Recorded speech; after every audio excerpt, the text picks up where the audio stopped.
আমি নবী কথা দিলাম রে, আমি নবী হাসরের ময়দানে থাকতে আমার একটা উম্মত জাহান্নামে নিতে দিব না।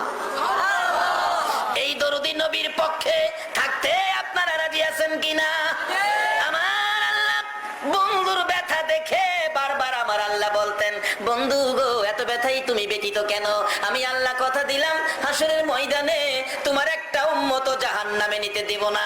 যতক্ষণ পর্যন্ত তুমি নবী খুশি না হইবা ততক্ষণ পর্যন্ত আমি আল্লাহ জান্নাতের দরজা বন্ধ করব না।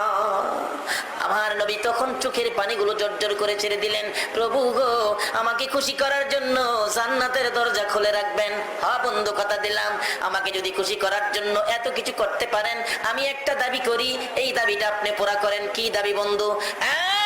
প্রভু হাসরের ময়দানে আমার উম্মতের গুনার খাতাগুলো আমি নবীর হাতে